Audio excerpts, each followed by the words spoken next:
ఆయన ప్రార్థన చేయవలసిన అవసరత ఆయనకి ఎందుకు వచ్చింది? ఆయనని నమ్ముకుని మనము ఇంతకు ప్రార్థన చేయవలసినంత అవసరత మనకుందా అంటే ఉంది అనే ఖచ్చితంగా మనకు ఈ సందర్భంలో మనం జ్ఞాపకం చేసుకోవాలి. పిల్లలు, యేసుక్రీస్తు ప్రభుల వారు ఒక ఎన్నో రకాలుగా ప్రార్థన చేశాడు. అందులో ఒక 10 రకాలుగా ప్రార్థన చేశాడు. 10 పరిస్థితుల్లో ఆయన ప్రార్థన చేశాడు. ఆ విషయాలను మనము ఈరోజు జ్ఞాపకం తెచ్చుకుందాం. ఇక్కడ యేసుక్రీస్తు ప్రభుల వారు ప్రార్థన చేస్తున్నాడు. తండ్రి అయిన దేవునికి ప్రార్థన చేస్తూ ఆయన ఏమంటున్నాడు అంటే తన యొక్క స్థితిని గురించి వెల్లడిపరుస్తున్నాడు. అయ్యా తండ్రి, నేను శరీరధారి అయిన దినములలో యేసు ప్రభు గురించి మాట్లాడుతూ మహారోదనముతోనూ ప్రార్థన చేశాను అంటున్నాడు. మహారోదనం, అలాగే కన్నీళ్లతోనూ ప్రార్థన చేశాడు. యేసు ప్రభువు కన్నీళ్లు కార్చి ప్రార్థన చేయవలసిన అవసరత యేసు ప్రభుకి ఎందుకు వచ్చింది? ఆయన సకల సృష్టికర్త, ఆది సంభూతుడు, ఆయన జగత్తును కలిగించిన దేవుడు. అయినప్పటికీ యేసు ప్రభువు కన్నీళ్లు విడిచి రోధించి ప్రార్థన చేయవలసిన అవసరత యేసు ప్రభుకి ఎందుకు వచ్చింది? ఆలోచన చేయండి ప్రియులారా. యేసు ప్రభు ప్రార్థన చేశాడా అంటే చెప్పండి, మీరు చెప్పండి. అక్కడ ఇక్కడ చూడొద్దండి. యేసు ప్రభు ప్రార్థన చేసినాడా చేయలేదా? చేసినాడా? యేసు ప్రభు ప్రార్థన చేయాల్సిన అవసరం ఎందుకు వచ్చింది? ఆకాశం వైపు కన్నులెత్తి చూసి చేతులు పైకెత్తి పరలోకమందున్న నా తండ్రి, నీ నామము పరిశుద్ధపరచబడును గాక, నీ రాజ్యం వచ్చును గాక అని ఆయన ప్రార్థన చేయవలసిన అవసరత యేసు ప్రభుకి ఎందుకు వచ్చింది? పరలోకపు తండ్రికి ప్రార్థన చేయవలసిన అవసరత ఎందుకు వచ్చింది? ఆయన ప్రార్థించాడంట. ఎలాంటి ప్రార్థన చేస్తున్నాడంటే మహారోదనముతో కూడిన ప్రార్థన, అలాగే కన్నీళ్లతో కూడిన ప్రార్థన. కన్నీళ్లతో కూడిన ప్రార్థన. మనము ఇక్కడ కూర్చున్న మనము జ్ఞాపకం తెచ్చుకుందాం. ఎప్పుడైనా ప్రార్థనలో కూర్చున్నప్పుడు కన్నీళ్ళు వచ్చాయా? ఎప్పుడైనా ప్రార్థనలో కూర్చున్నప్పుడు కన్నీళ్లు కార్చి దేవునిని జ్ఞాపకం చేసుకున్న పరిస్థితి, దేవునితో మాట్లాడిన పరిస్థితి ఎప్పుడైనా మనకు వచ్చిందా? అమ్మా ఇక్కడ చూడండి అమ్మా, ఎందుకు అక్కడ ఇక్కడ ఆలోచన చేస్తారు? కన్నీళ్లు విడిచి చేసిన ప్రార్థన మన జీవితంలో ఎప్పుడైనా వచ్చిందా రాలేదా? చెప్పండి. కన్నీళ్లు విడిచాలా? ప్రార్థనలో కన్నీళ్లు విడిచేంత ప్రార్థన చేయాలా అంటే యేసు ప్రభు చేశాడు కాబట్టి మనం కూడా కన్నీటి చుక్కలతో కూడిన ప్రార్థనను మనం కూడా చేయవలసిన అవసరత ఉన్నది. ఎందుకంటే ఆయన అంటున్నాడు చూడండి, తన్ను మరణము నుండి రక్షింపగలవానికి ప్రార్థనలను యాచన అంటే ఏంటమ్మా? యాచన అంటే ఏంటి? అడుక్కోవడం. యాచకులు అంటారు. మన ఇంటికాడికి వచ్చే భిక్షగాలని ఏమంటారు తెలుసా? యాచకులు అంటారు. ఈ యాచకులు అంటే ఏంటి? యాచకులు అంటే ఏంటి? వాళ్ళ పని ఏంటి? ఇల్లు తిరిగి వాళ్ళకి కావాల్సిన దాన్ని అడుక్కుంటారు. అడుక్కుంటే కానీ మనం పెట్టాం. అడగకుంటే పెడతామా? మరి ఇక్కడ యేసు ప్రభుని గురించి మాట్లాడుతూ ఏమంటున్నాడు? ఆయన తన్ను మరణం నుండి రక్షింపగలవానికి, తన్ను ఎవరిని? యేసు ప్రభును మరణం నుంచి రక్షించగల దేవునికి ఏం చేశాడంట? ప్రార్థనలను, తర్వాత ఏమంటున్నాడు? యాచనలు అంటే ఇందాకనే విన్నాం, అడుక్కోవడం. ప్రార్థనలను, యాచనలను సమర్పించి ఏం చేశాడంట? భయభక్తులు కలిగి ఉన్నందున ఆయన అంగీకరింపబడెను. యేసు ప్రభు అంగీకరింపబడాలి. ఆయనకు అప్పగించబడిన పనిని ఆయన అంటాడు, నా చిత్తాన్ని నేను నెరవేర్చుకుంటకి లోకానికి రాలేదు, కానీ నన్ను పంపిన నా తండ్రి చిత్తాన్ని నెరవేర్చుటకు నేను ఈ లోకమునకు వచ్చి తిని అంటాడు. అంటే పరలోకపు తండ్రి యొక్క ఇష్టాన్ని నెరవేర్చ కొరకు, పరలోకపు తండ్రి చేత ఆయన అంగీకరింపబడ కొరకు తన్ను మరణం నుండి రక్షింపగల దేవునికి ప్రార్థనలను యాచనలను ఎలా సమర్పించాడంట? మహారోదనంతో సమర్పించాడు. ఇంకా దేనితో సమర్పించాడు? కన్నీళ్లతో సమర్పించాడంట. మరి యేసు ప్రభువు ప్రార్థనకు యోగ్యుడు. ప్రార్థన అంటేనే ప్రభువు గుర్తొస్తాడు. ప్రార్థన చేయాలి అంటే ప్రార్థన అంటే మనకి ఎక్కడి నుంచి నేర్చుకుంటాము? ప్రార్థనకు నిలువెత్తు నిదర్శనం ఏదైనా ఉందంటే యేసు ప్రభువే. ప్రార్థనకు డెఫినేషన్ ఏదైనా ఉందంటే యేసు ప్రభువే. ప్రార్థన చేస్తే వినేవాడు యేసు ప్రభువే. ప్రార్థన చేసేవాడు యేసు ప్రభువే.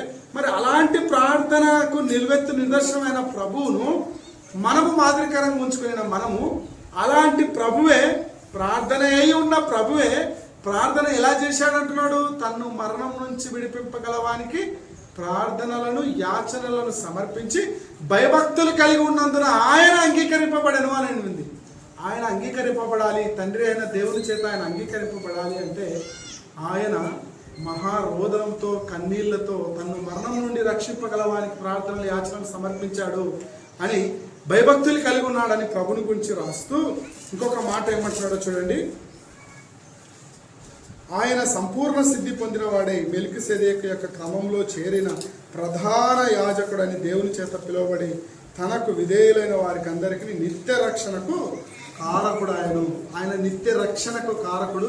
మెల్కీసెదెకు నియమించినటువంటి క్రమము చొప్పున ఆ ప్రధాన యాజకుడిగా నియమించబడిన ప్రభువును మనం జ్ఞాపకం చేసుకోవాలంటున్నాడు. అలాగే ఆయన కుమారుడై ఉండి తాను పొందిన శ్రమల వలన విధేయతను నేర్చుకొనెను. యేసు ప్రభు విధేయతను ఎలా నేర్చుకున్నాడట? యేసు ప్రభువుకు విధేయత ఎక్కడి నుంచి వచ్చింది? దేని నుంచి వచ్చింది? దేని వలన వచ్చింది అంటున్నాడు? చెప్పాలి. యేసు ప్రభువుకు విధేయతకు నిలువెత్తు నిదర్శనమే ప్రభు. అసలు అలాంటి విధేయత ఆయనకి ఎక్కడి నుంచి వచ్చింది అంటే తాను పొందిన, చెప్పాలి, ఆ మాట చెప్పాలి, నోటి నుంచి రావాలి. తాను పొందిన శ్రమల వలన విధేయతను నేర్చుకునేను అని రాయబడి ఉంది. అంటే యేసు ప్రభువు విధేయతకు నిదర్శనమైన ప్రభువుకు విధేయత రావడానికి కారణం ఏంటంటే శ్రమ. తాను పొందిన శ్రమ. ఆయన దేవుని చేత అంగీకరింపబడడానికి కారణం ఏంటంటే ఆయన మహారోదనం చేశాడు, కన్నీళ్లు కార్చాడు, అలాగే ప్రార్థనలు యాచనలు సమర్పించాడు. ప్రార్థన అయి ఉన్న ప్రభువే ప్రార్థన ఎలా చేశాడు అంటే మహారోదనంతో చేశాడు, కన్నీళ్లతో చేశాడు, యాచించాడు, భయభక్తులు కలిగి ఉన్నాడు. తాను పొందిన శ్రమల వల్ల విధేయత నేర్చుకున్నాడు అని రాయబడింది ప్రభుని గురించి. మరి మనము ఏనాడైనా శ్రమ పొందడానికి ఇష్టపడుతున్నామా? ఏనాడైనా కన్నీళ్లు విరుస్తున్నామా? ఏనాడైనా దేవుణ్ణి యాచిస్తున్నామా?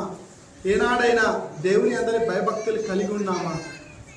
మరి విధేయతను నేర్చుకోవడానికి ఏమైనా ప్రయత్నం చేస్తున్నామా అంటే పేరుకు ప్రభువుని నమ్ముకున్నామని చెప్పుకుంటున్నామే కానీ ప్రభువుకు తగిన మాదిరికరమైన జీవితాన్ని జీవించడానికి ఇష్టపడట్లేదు. చాలామంది చేస్తున్న పని ఏంటంటే అలవాటు ప్రకారంగా చేసుకుంటూ వెళ్ళిపోతారు. అందులో దేవునికి ఎంత మటుకు స్థానం ఇస్తున్నాము అన్న విషయాన్ని మనిషి మర్చిపోతున్నాడు. దేవునికి ఇచ్చే స్థానము, దేవుడు మనకిచ్చే స్థానం ఏంటో మనిషి జ్ఞాపకం చేసుకోవడం లేదు. వచ్చినామా వెళ్ళిపోయినామా అన్న రీతిలో మనిషి దేవుణ్ణి ఆరాధిస్తున్నాడు, మనిషి దేవుణ్ణి జ్ఞాపకం చేసుకుంటున్నాడు. ఎప్పుడు దేవుడు గుర్తొస్తున్నాడు అంటే ఒక ఆదివారం రాగానే దేవుడు గుర్తొస్తున్నాడు, మిగతా టైంలో మనిషికి గుర్తు రావడం లేదు. ఏదైనా కన్నీళ్లు విడిచేంత ప్రార్థన యేసు ప్రభువే చేసినాడు. మనం కూడా ప్రార్థన చేయాలి, కన్నీళ్లు విడిచాలి అని ఆలోచన కలిగి ఉన్నామంటే నేను కన్నీళ్లు విడిచేంత అవసరత నాకు లేదు అన్నట్టుగా యేసు ప్రభువుకు కన్నీళ్లు విడిచి ప్రార్థించి యాచించేంతటువంటి పరిస్థితి యేసు ప్రభువుకు ఉందా అంటే లేదు. అయినప్పటికీ ఆయన మనందరి క్షేమం కొరకు కన్నీళ్లు విడిచాడు, మహారోదనంతో ప్రార్థించాడు. అలాగే చూడండి, కన్నీళ్లతో కూడిన ప్రార్థనను మనం విన్నాం. మరి ప్రార్థన ఎన్ని రకాలుగా ప్రార్థన చేశాడు ప్రభు అన్న విషయాలను మనం జ్ఞాపకంలో తెచ్చుకుందాం అంటున్నాం. కాబట్టి ఇంకొక మాట ఇక్కడ కన్నీళ్లు, మహారోదన రెండు రకాల ప్రార్థనను మనం విన్నాం. మనం రెండు రకాల ప్రార్థనలు గమనిస్తున్నాం. మూడవ రకం ఏంటంటే లూకా సువార్త 9వ అధ్యాయము 18వ వచనంలో ఒక మాట రాయబడి ఉంటుంది చూడండి. లూకా సువార్త 9వ అధ్యాయము 18వ వచనం. ఎవరు ముందు తీస్తారో తొందరగా తీస్తారో. 9వ అధ్యాయము 18వ వచనం.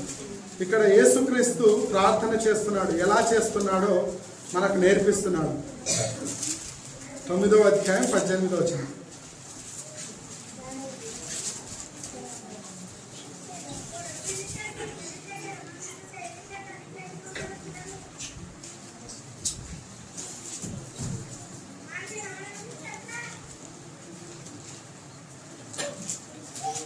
ఎవరికి దొరకలేనా?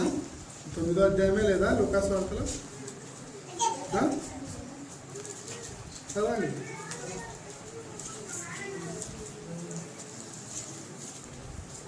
చదవాలి. ఎవరు చదువుతారు?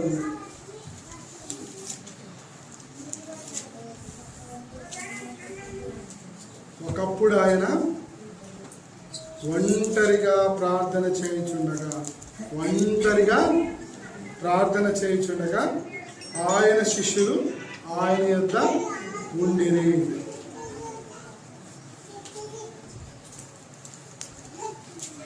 యేసు ప్రభు ఎలా ప్రార్థన చేశాడని రాయబడింది? ఆయన ఒంటరిగా ప్రార్థన చేశాడు. ఎలా ప్రార్థన చేశాడు? ఆయన ఒంటరిగా ప్రార్థన చేశాడు. మనము ప్రార్థన ఎలా చేస్తున్నాము? మనం చేసే ప్రార్థన ఎలా ఉంది? ఒంటరిగా ఉండి మనం దేవుణ్ణి ప్రార్థన చేస్తున్నామా అంటే ఒంటరిగా ఆయన ప్రార్థన చేశాడు అని రాయబడినప్పుడు ఆయన నమ్ముకొని మనము ఒంటరిగా ఎప్పుడైనా ప్రార్థన చేశామా అంటే ఒంటరిగా ప్రార్థన చేయవలసిన అవసరం నాకేముంది, నేను అసలు ఎప్పుడు చేయను అని అనుకుంటే కుదరదు. మనం ఒంటరిగా ఉన్నప్పుడు తలుపు వేసుకొని ఎవరు చూసినా, ఎవరు చూడకపోయినా, ఎవరు గుర్తించినా, ఎవరు గుర్తించకపోయినా నా ప్రభువు నన్ను చూస్తున్నాడు, నా ప్రార్థన వింటాడు, నా ప్రార్థనకు జవాబిచ్చే దేవుడు నేను నమ్ముకున్నాను అని తలుపు వేసుకొని గడియ పెట్టుకొని ప్రార్థనలో దేవునితో ఏకీభవించి, ప్రార్థన అనగానే దేవునితో నువ్వు మాట్లాడడం, నీతో దేవుడు మాట్లాడడం. ప్రార్థన అంటే దేవునికి నీకు నెట్వర్క్. ఫోన్ చేస్తే నెంబర్ కొడితే మనం ఎవరికి అనుకుంటాం వాళ్ళకి ఫోన్ పోవాలి అంటే మనం నెంబర్ కొడతాం. ఎవరి నెంబర్ కొడితే వాళ్ళకి వెళ్ళిపోతుంది. అప్పుడు కనెక్షన్ కాగానే వాళ్ళు మనము మాట్లాడుకుంటాం. హలో అంటే హలో, హాయ్ అంటే హాయ్. ఈ కాన్వర్జేషన్ని దేవునికి మనకు కాన్వర్జేషన్ ఏదైతే ఉందో అది ప్రార్థన. మరి దేవునితో మాట్లాడేటప్పుడు ఎలా ప్రార్థన చేయాలన్నాడు? మొదటి వచనంలో మహారోదనంతో ప్రార్థన చేశాడని, అలాగే కన్నీళ్లు విడిచి ప్రార్థన చేశాడని విన్నాం. అలాగే మూడవదిగా ఒంటరిగా ప్రార్థన చేసినప్పుడు ఆయన శిష్యులు ఆయన ఎద్దకు వచ్చారు. ఆయన ఒంటరిగా ఉన్నప్పుడు ఎలా గడిపాడు? ప్రార్థన చేశాడు. చాలామంది ఒంటరిగా ఉంటే పొద్దుపోవడం లేదు అని ఏం చేద్దామా అని ఆలోచన చేసి ప్రార్థన చేద్దామా అనే ఆలోచన చేసే వాళ్ళు చాలా తక్కువ. ఒంటరిగా ఉన్నప్పుడు చేసే ఆలోచనలు వేరు ఆలోచనలు.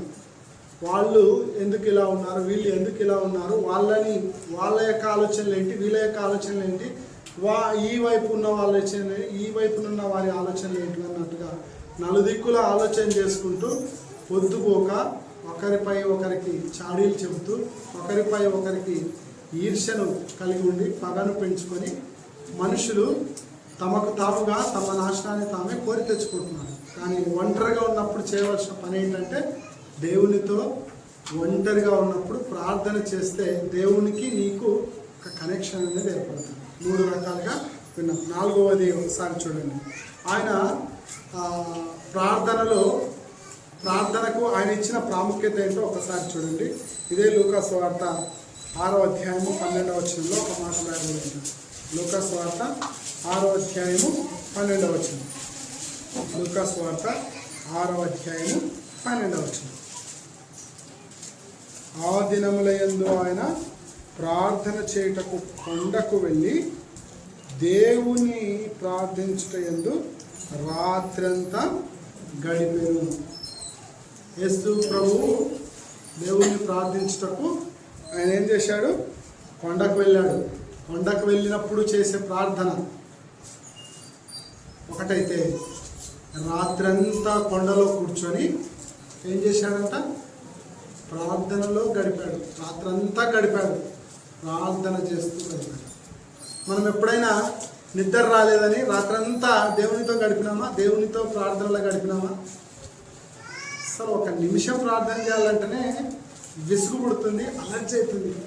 ఎవరైనా ప్రార్థన చేసినారు, గ్రూప్లో కూర్చొని ప్రార్థన చేస్తున్నప్పుడు ప్రార్థనలో ఏకీభవించి కొంచెంగాన ఎక్కువ ప్రార్థన చేశారంటే, కొద్దిసేపులుగాన ఎక్కువ డోస్ పెంచారంటే ఎప్పుడు ముగిస్తారా, ఎప్పుడు ఫ్రీ అయిపోదామా అని అనుకుంటారే కానీ ప్రార్థనలో రాత్రంతా గడిపినాడు ప్రభువు. ఆయన గడిపినాడు కాబట్టి నేను కూడా రాత్రంతా గడపాలి, గడిపితేనే నాకు క్షేమము అని ఎంతమంది ఆలోచన చేస్తున్నారు? ఎంతమంది రాత్రంతా ప్రార్థన చేస్తున్నారు? రాత్రి నిద్ర రాకపోతే ఒక ఆలోచన చేస్తాం, ఆ ఆలోచనకు ఇంకొక ఆలోచన చేస్తాం, ఆ ఆలోచనకు ఇంకొక ఆలోచన, అట్లా రాత్రంతా ఆలోచన చేసిన వాళ్ళు ఎంతమంది ఉన్నారు? నిద్ర రాలేదు, రాత్రంతా ఆలోచన చేసిన వాళ్ళు ఎంతమంది ఉన్నారంటే దాదాపు ఇక్కడ చేయొద్దండి అంటే దాదాపుగా అందరం చేయెత్తుతాం. ఎందుకంటే ఒక్కసారి నిద్ర రానప్పుడు ఇంకా ఒక ఆలోచన వచ్చిందంటే దానికి అట్లాగే రాత్రంతా గంటల తరబడి ఒకదానికొకటి లింకుతో ఆలోచన చేసుకుంటూ పడుకున్న వాళ్ళని ఎన్నోసార్లు పడుకొని వచ్చాం. కానీ మన ఆలోచనలు అన్నీ పక్కకు పోవాలి అంటే రాత్రంతా నిద్ర రాకపోయినా పర్వాలేదు, నేను ప్రార్థనలో దేవునితో గడుపుతాను అని ప్రార్థన చేయండి. రాత్రంతా నేను ప్రార్థనలో గడుపుతానని నువ్వు అనుకుంటే ప్రార్థన చేస్తే వెంటనే నిద్ర వచ్చేస్తుంది. చూసినారా? ఎవరైనా ఆలోచన చేసినారా?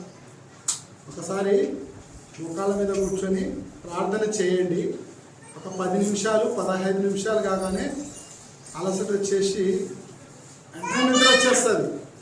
నిద్ర రాలేదా? బైబిల్ చేయండి, ఒక 10 నిమిషాలు 20 నిమిషాలు చదవగానే నిద్ర వచ్చేస్తుంది. అదే ఆలోచన చేయండి, రాత్రంతా ఆలోచన చేస్తాం. కానీ ప్రార్థన అన్నా బైబిల్ అన్నా ఎందుకు వెంటనే నిద్ర వచ్చేస్తుంది అంటే, ఇది ప్రార్థన చేస్తే నువ్వు సైతానికి దొరకవు, బైబిల్ చదివితే నువ్వు దానికి దొరకవు, దాని మాయలో పడవు. ఎప్పుడు దాని మాయలో పడిపోతావు, ఎప్పుడు దాని వలలో చిక్కుకుంటావు అంటే నువ్వు ప్రార్థన చేయకుండా ఉన్నప్పుడే దాని వలలో చిక్కుకుంటావు. ఎందుకు? అది ఆలోచన పుట్టిస్తుంది, నీకు ముందే పుట్టిస్తుంది. ఇదిగో ఫలానా రోజు ఫలానా ఆమె ఒక మాట నిన్ను అనిది, ఆ మాట నువ్వు పట్టించుకోలే, నువ్వు పట్టించుకోకుండా వచ్చినావు, ఈసారి దొరికితే ఆమెకు ముక్కుసూటిగా నువ్వు సమాధానం చెప్పాలి. చూడు, సమయం కోసం ఎదురు చూడాలి చూడు అని అపవాది ఏం చేస్తా అంటే నీ మనసులో ఆలోచన పుట్టిస్తుంది. సమయం కోసము ఎదురు చూస్తాం. ఆమె నన్ను ఈ మాట అనింది, దానికి నేను రివెంజ్ తీసుకోవాలి, ఎలాగైనా సరే ఆ మాటను నేను భరించినాను అప్పుడు తెలియక, ఇప్పుడు ఆ మాటకు మాట నేను అనాలి. నేను అనలేకపోయినాను, ఆ మాట నేను అనలేకపోయినాను. ఆమె ఆ పని చేసింది, నేను ఆమె పని చేసిన దానికి ప్రతిఫలంగా నేను ఫలానా పని చేయలేకపోయినాను. వాళ్ళు నన్ను ఈ విధంగా నిందించినారు, ఈ విధంగా నన్ను అవమానపరిచినారు, నేను అప్పుడు ఆ మాట అనలేకపోయినాను, ఇప్పుడు అందాం అని దానికోసము మనము 1000 కళ్ళతో ఎదురు చూస్తామే కానీ ప్రార్థనలో దేవునితో మాట్లాడడానికి మాత్రం ఎదురు చూడం. ఎందుకు ఎదురు చూడమంటే ప్రార్థన చేస్తే అపవాదికి దూరం అయిపోతాం, బైబిల్ చదివితే అపవాదికి దూరం అయిపోతాం, దేవునికి దగ్గర అవుతాం. కానీ ప్రార్థన బైబిల్ ఇవి రెండింటిని పక్కన పెడితే మనం దానికి దగ్గర అవుతాం. అందుకే దాని వీక్నెస్ మనకు తెలిసినప్పుడు, దాని వీక్నెస్ మీద మన వీక్నెస్ మీద అది దెబ్బ కొడుతున్నప్పుడు అపవాది వీక్నెస్ మీద మనము దెబ్బ కొట్టాలి. మరి దెబ్బ కొట్టాలంటే ఏం చేయాలి? యేసు ప్రభు ఏం చేసినాడు? యేసు ప్రభుకు రాత్రంతా ప్రార్థన చేయవలసిన అవసరత ఉందా? లేదు. ఒంటరిగా చేయవలసిన అవసరత ఉందా? లేదు. కొండకు వెళ్ళి చేయవలసిన అవసరత ఉందా? లేదు. మరి ఆయన ఎందుకు చేసినాడు? కొండకు ఎందుకు వెళ్ళినాడు? మనం ఎప్పుడైనా షేన్కి వెళ్ళినప్పుడు ప్రార్థన చేసినారా? షేన్లో కూర్చొని మోకాళ్ళు వేసుకొని ఇప్పుడు ఎవరు లేరు, వేరే ఆలోచనలు వద్దని దేవునితో గడిపిన కాలాలు ఏమైనా ఉన్నాయా? గుర్తు చేసుకోండి. మనం ప్రభువుని నమ్ముకున్నప్పటి నుంచి ఇంతవరకు నేను ఫలానా చోట, ఆ ఫలానా కొండ మీద, ఫలానా చెట్టు కింద నేను 1 గంట సేపు ప్రార్థన చేసినాను అనే వాళ్ళు చేయొద్దండి అంటే ఎత్తే వాళ్ళు చాలా తక్కువ ఉంటారు.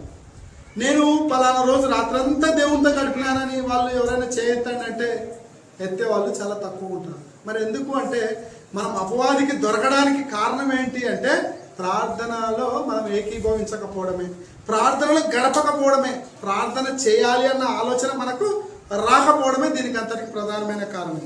చూడండి, ఇక్కడ రాత్రంతా చేసిన ప్రార్థన 4వది. అలాగే రాత్రంతా చేసిన ప్రార్థన తర్వాత ఇంకేం ప్రార్థన చేసినాడు? 6వ అధ్యాయం 12వ వచనం కదా. తర్వాత లూకాసు వార్త 22వ అధ్యాయం 44వ వచనంలో అక్కడ కూడా ఒక ప్రార్థన చేశాడు, ఒక బాధతో చేశాడు. చూడండి, 22వ అధ్యాయము 44వ వచనం. 22:44 లూకా 22:44. అక్కడ ఏమనింది? ఆయన వేదన పడి మరింత ఆతురముగా ప్రార్థన చేయగా ఆయన చెమట నేలపడుచున్న గొప్ప రక్త బిందువు వలె ఆయను. యేసుప్రభు ఏం చేశాడంట? ఇక్కడ వేదనతో కూడిన ప్రార్థన. ఎలాంటి ప్రార్థన? 5వ ప్రార్థన. ఏ ప్రార్థన? వేదనతో కూడిన ప్రార్థన. మొట్టమొదటి ప్రార్థన కన్నీళ్ళ ప్రార్థన. 2వ ప్రార్థన మహావేదనతో కూడిన రోదనతో కూడిన ప్రార్థన. 3వ ప్రార్థన ఒంటరిగా చేసిన ప్రార్థన. 4వ ప్రార్థన రాత్రంతా గడిపిన ప్రార్థన. 5వ ప్రార్థన వేదనతో కూడిన ప్రార్థన చేశాడు. వేదనతో కూడిన ప్రార్థన చేశాడు. అలాగే 5వ అధ్యాయము 16వ వచనంలో ఒక ప్రార్థన ఉంచండి. లూకాసు వార్త 5వ అధ్యాయము 16వ వచనం. లూకాసు వార్త 5వ అధ్యాయము 16వ వచనం. ఆయన ప్రార్థన చేయుటకు అరణ్యంలోనికి వెళ్ళుచుండెను. ఆయన తరచుగా ప్రార్థన చేయాలి అంటే ఆయనకి ఏం గుర్తొచ్చింది? అరణ్యం గుర్తొచ్చింది. అంటే అరణ్య ప్రార్థన. అరణ్యానికి ప్రార్థన చేయడానికి ఆయన తరచుగా వెళ్ళుచుండేవాడు. 6 ప్రార్థనలు విన్నాం. అరణ్య ప్రార్థన. అలాగే 7వ ప్రార్థన చూడండి. 7వ ప్రార్థన మార్క్స్ వార్త 1వ అధ్యాయము 35వ వచనం. మార్క్స్ వార్త 1వ అధ్యాయము 35వ వచనం. మార్క్స్ వార్త 1వ అధ్యాయము 35వ వచనం. 7వ ప్రార్థన 35 చెప్పండి. ఆయన పెందల కడనే లేచి ఇంకనూ చాలా చీకటి ఉండగానే బయలుదేరి అరణ్య ప్రదేశంలోకి వెళ్ళి అక్కడ ప్రార్థన చేయించుకున్నాడు. 7వ ప్రార్థన ఏంటి? పెందల కడనే లేచిన ప్రార్థన. పెందల కడనే లేచి చేసిన ప్రార్థన. 7వ ప్రార్థన ఏంటి? పెందల కడనే. పెందల కడ అంటే తెల్లవారుజామున ఇంకా చీకటి ఉండగానే లేచి అరణ్యానికి పోయి ప్రార్థన చేసినాడంట. అంటే ఎప్పుడైనా మనం ఇంట్లో ఉండి పెందల కడ తెల్లవారుజామునే లేచి లేయకముందే ఉదయాన్నే ప్రార్థన చేసిన చరిత్ర ఏమైనా ఉందా? ఒకసారి మన జీవితంలో, మనం జీవించిన జీవితంలో ఈరోజు నేను ఉదయాన్నే లేచి 1 గంట సేపు ప్రార్థన చేసుకున్నాను అని ఇప్పుడు ఈ వాక్యం వింటున్నప్పుడు మనకు గుర్తు రావాల్సినది ఏంటి? పెందల కడనే ప్రభువు ప్రార్థన చేసినాడని వింటున్నాను. మరి నేను నా జీవితంలో నేను ఎప్పుడైనా పెందల కడనే లేచి చేసిన ప్రార్థన ఏమైనా ఉన్నదా అని ఒకసారి జ్ఞాపకం తెచ్చుకుంటే పెందల కడనే చేసిన ప్రార్థన లేదు. పెందల కడనే చేసిన పోయిన నిద్ర అయితే మనకు గుర్తుంది, కానీ ప్రార్థన అనేది మనకు చాలా తక్కువ అనుభవాలు ఉంటాయి. ఎందుకు ఇలాగ మనము ప్రార్థన గురించి ధ్యానం చేస్తున్నామంటే, ప్రార్థన చేస్తే అపవాదికి మనం చోటివ్వం మన జీవితంలో, మన హృదయంలో. ఈ ప్రార్థన అనేది ఎప్పుడైతే మనకు తక్కువ అవుతుందో, కొరత అవుతుందో, ప్రార్థన చేయకుండా మనం ఎప్పుడైతే వెనకబడిపోతామో అప్పుడే అపవాది వాని క్రియలను జరిగించడానికి మనం సిద్ధపడతాం.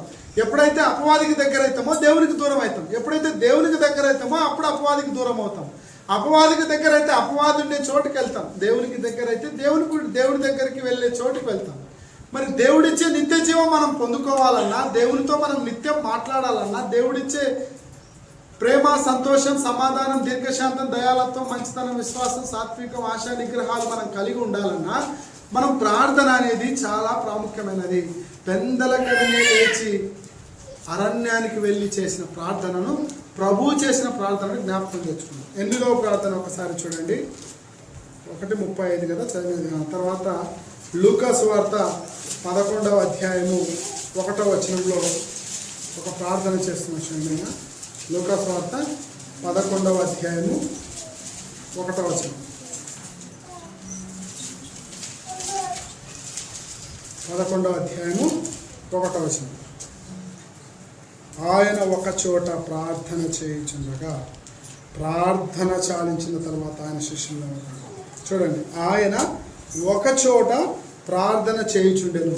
ఒక చోట ప్రార్థన చేయుచుండే, ఒక చోట ప్రార్థన. ఒక చోట ప్రార్థన అంటే చాలామంది ఇల్లు కట్టుకుంటున్నారు. ఇల్లు కట్టుకున్న తర్వాత ఇది ప్రార్థన చేసే గది, ఇది ప్రార్థన చేసే స్థలము అని ఎవరైనా ఒక ఇంట్లో ఒక స్థలాన్ని నియమించుకున్న వాళ్ళు ఎవరైనా ఉన్నారా? ఇది ప్రార్థన చేసే స్థలము అని ప్రార్థన చేయడానికి ఒక ప్లేస్ను నియమించుకొని ఇల్లు కట్టుకుంటున్నారా? కట్టుకోవడం లేదు. ఎందుకు కట్టుకోవడం లేదు? ప్రార్థన మాకేం అవసరం? ప్రార్థన చేయడానికి ఒక ప్లేస్ను నియమించి దానికి ఒక గదిని పెట్టి దానికి ఒక డోర్ పెట్టేంత అవసరం ఏముంది? అవసరం లేదు. మరి దేనికి మనం అవసరం అనుకుంటాం? పడుకోవడానికి ఒక బెడ్రూమా, 2 బెడ్రూమ్లా, 3 బెడ్రూమ్లా పెట్టుకుంటాం. కిచెన్కి పెట్టుకుంటాం, బట్టలు ఉతికడానికి పెట్టుకుంటాం స్థలం, బెడ్లు వేసుకోవడానికి పెట్టుకుంటాం, స్టోర్ రూమ్ అంటే పాతవి ఇనుప సామాన్లు పాడేయడానికి ఒక చోట పెట్టుకుంటాం. అలాగే అన్నీ తినుపు సామాగ్రి పెట్టుకోవడానికి ఒక చోట, వంట వండుకోవడానికి ఒక ప్లేస్ పెట్టుకుంటాం. కానీ ప్రార్థనకు కూడా ఒక చోట కూడుకొని ప్రార్థన చేసిన ప్రభువుని నమ్ముకున్న తర్వాత మనము ఒక చోటును, ప్రత్యేకమైన ఒక స్థలాన్ని నియమించుకుంటున్నామా ప్రార్థనకు? ఈ స్థలం నాది. భక్త సింగ్ గారు ఆయన జీవితంలో ఒకే చోట మోకాళ్ళూని ప్రార్థన చేస్తే ఆయన జీవితాంతము ఆయన ఒక చోట కూర్చొని ప్రార్థన చేయడం వలన ఆయన మోకాళ్ళు ఏ ప్రాంతంలో అయితే ఆనించి ప్రార్థన చేసినాడో ఆ ప్రాంతంలో 2 మోకాళ్ళు పట్టేటట్టుగా ఆ బండ అనేది అరిగిపోయిందంట. బండ 2 ఒకటే ప్లేస్లో ప్రతిరోజు ఆయన ప్రార్థన చేయడానికి ఆయన కూర్చున్న ప్లేస్లో, ప్రత్యేకమైన స్థలంలో ఆయన కూర్చున్న ప్లేస్లో ఆయన 2 మోకాళ్ళ గుర్తులు బండ మీద పన్నాయి అంటే ఆయన ప్రార్థనలో ఎంతగా ఆయన ఉన్నాడో ఒకసారి ఆలోచన చేయండి. మనం కొంచెం సేపు మోకాళ్ళ మీద కూర్చుంటే మోకాళ్ళు నొస్తున్నాయి, మోకాళ్ళు నొప్పి తీస్తున్నాయి, మోకాళ్ళు ఎర్రగా అవుతున్నాయి, లేదా మోకాళ్ళు నల్లగా అవుతున్నాయని, మోకాళ్ళు ఇబ్బంది పడతాయని కూర్చొని కూడా చేయండి అంటే కూర్చొని కూడా చేసే పరిస్థితి లేదు. యేసు ప్రభు ఆయన ఒక చోట కూర్చొని ప్రార్థన చేసినట్టుగా మనకు కనపడుతుంది. చివరిగా చూడండి, మార్క్స్ వార్త 14వ అధ్యాయం 36వ వచనం. మార్క్స్ వార్త 14వ అధ్యాయము 36వ వచనం. 14వ అధ్యాయము 36వ వచనం. నేను రోజు ప్రార్థన చేస్తున్నాను, నా ప్రార్థన రోజు విన్నాడు, నేను చేసిన ప్రార్థననే చేయాలా? ఇంకా అయిపోయింది కదా, నా ప్రార్థన అయిపోయింది కదా, ఇంకా రోజు చేసిన ప్రార్థనే చేయాల్సినంత అవసరం ఏముంది, ఇంకా నేను చేయను అని అనుకుంటుంటాం. మనం రోజు ఇదే కదా చేసే ప్రార్థన, ఇంకా రోజు చేస్తున్నాము, మళ్ళీ పొద్దున మధ్యాహ్నం రాత్రి చేసుకోవాలా, మళ్ళీ ప్రార్థన జ్ఞాపకం చేసుకోవాలా అని మనం అనుకుంటాం. కానీ యేసు ప్రభు చేసిన ప్రార్థననే ఎన్నిసార్లు చేసినాడో ఇక్కడ వ్రాయబడింది. చూడండి, 14వ అధ్యాయము 36 నుంచి 42 వచనాల సారాంశం ఏంటంటే 41వ వచనం, ఆయన 3వసారి వచ్చి మీరు ఇక నిద్రపోయి అలసట తీర్చుకొనిడి, ఇక చాలును, గడియ వచ్చినది, మనుష్య కుమారుడు పాపుల చేతికి అప్పగించబోతున్నాడు అని ఆయన ముమ్మారు చేసిన ప్రార్థననే ముమ్మారు చేశాడు. ఒకసారి ప్రార్థన చేస్తుంటే శిష్యులు ఆయన దగ్గర పడుకున్నారు, లేపినాడు, ప్రార్థనలో ఏకీభవించండి అన్నాడు. మళ్ళీ వాళ్ళు ఏం చేశారు? ఆయన ప్రార్థనలోకి ఏకీభవించగానే ఇల్లు నిద్రలోకి ఏకీభవించినారు శిష్యులు.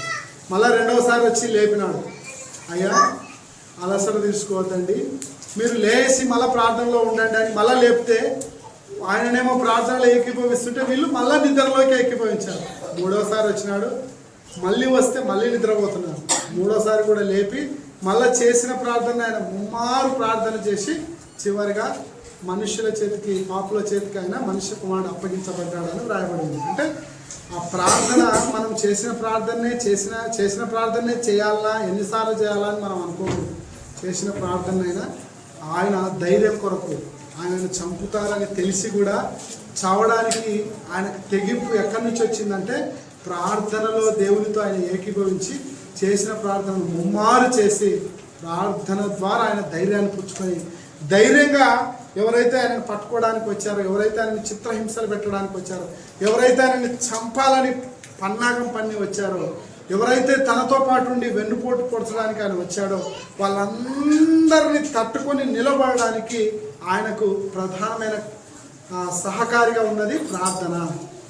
ఆయన సహకారిగా ఉన్నది ప్రార్థన. ఆ ప్రార్థన ఆయన ముమ్మారు చేయడం వలన ఆయనకు ఆ చనిపోవడానికి వాళ్ళు వస్తారన్నా కూడా తెగించి వాళ్ళకి ఎదురు నిలబడ్డాడు అంటే ఆయన చేసిన ప్రార్థన. అలాగే చివరి ప్రార్థన లూకాసు వార్త 9వ అధ్యాయము 28వ వచనం. లూకాసు వార్త 9వ అధ్యాయము 28వ వచనం. లూకాసు వార్త 9వ అధ్యాయము 28వ వచనం. 9వ అధ్యాయము 28వ వచనం. అప్పుడు 9వ అధ్యాయము 28వ వచనం. ఈ మాటలు చెప్పినది మొదలుకొని రమారమి 8 దినములైన తర్వాత ఆయన పేతురును, యోహానును, యాకోబును వెంట పెట్టుకొని ప్రార్థన చేయుటకు ఒక కొండ ఎక్కెను. ఆయన ప్రార్థించుచుండగా ఆయన ముఖరూపము మారెను. ఆయన వస్త్రములు తెల్లనివై దగదగ మెరిసెను. యేసు ప్రభు చేసిన ప్రార్థన వలన ఆయన ముఖ రూపమే మారిపోయింది. ఒకసారి మీరు ప్రార్థనలో 1 గంట 2 గంటలు 3 గంటలు ప్రార్థన చేసిన తర్వాత బయటికి రండి. ఆ ముఖములో ఉన్నటువంటి ఆ యొక్క చిరునవ్వు, ఆ ముఖంలో ఉన్నటువంటి సంతోషం, ఆ ముఖంలో ఉన్నటువంటి ఆనందం, ఆ ముఖంలో ఉన్నటువంటి వెలుగు అనుభవించిన వాళ్ళకే తెలుస్తుంది. ప్రార్థనలో నుంచి బయటకు వచ్చిన తర్వాత 1 గంట 2 గంటలు 3 గంటలు ప్రార్థన చేసి తర్వాత మీరు బయటకు రండి. అప్పుడు మీ ముఖము దగ మెరిసిపోతుంది. ముఖ స్వరూపమే మారిపోతుంది. ముఖములో ఆనందం, ముఖములో సంతోషం, ముఖములో ఎంతో తేట తెల్లం, ఎంత ఆ ముఖములో అన్నీ కనపడతాయి, ప్రభువే కనపడతాడు ప్రార్థన చేసిన తర్వాత. ప్రార్థన చేయకముందు ముఖము వికారము, బాధ, వేదన, లోక సంబంధమైన ఆలోచనలతో సతమతమైపోతున్న ముఖంలో ఆనందం ఉండదు. అలాగే ప్రార్థనలో నుంచి బయటకు వచ్చిన తర్వాత వారి ముఖం చూడండి, అనుభవించిన వారికి అయితే అర్థమవుతుంది.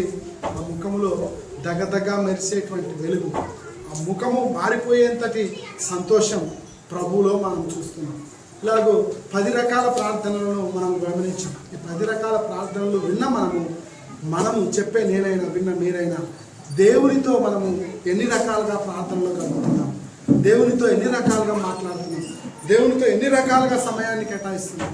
ప్రభువు మాదిరికరమైన ప్రభు, ప్రార్థన అయి ఉన్న ప్రభు, ప్రార్థనకు ఆధారమైన ప్రభువే ఎన్ని రకాల ప్రార్థనలు చేశాడు అంటే మనం ఎన్ని రకాలుగా ప్రార్థన చేయాలి.